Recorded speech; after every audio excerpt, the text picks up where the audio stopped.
এক নীরব মহামারীর দিকে এগিয়ে যাচ্ছে দেশ। সাম্প্রতিক সময়ের এক গবেষণায় দেখা যাচ্ছে, বাংলাদেশের প্রতি ১০০ জনে প্রায় ৯ জন মানুষ পিত্তথলি তথা গলব্লাডারের পাথরজনিত রোগ ও জটিলতায় ভুগছেন। এর মধ্যে মহিলাদের সংখ্যা তুলনামূলকভাবে বেশি। অস্বাস্থ্যকর খাদ্যাভ্যাস, জীবনধারা, স্থূলতা, শারীরিক পরিশ্রমের অভাব, ভেজাল ও অতিরিক্ত কোলেস্টেরলযুক্ত খাদ্য এগুলোই মূল কারণ হিসেবে প্রতীয়মান হচ্ছে।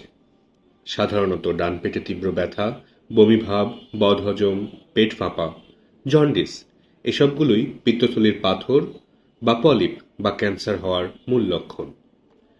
গবেষণায় আরও দেখা যাচ্ছে, ভয়ঙ্কর রোগ পিত্তথলির ক্যান্সার যাদের হচ্ছে তাদের ৮০% রোগীরই এর আগে পিত্তথলিতে পাথর ছিল।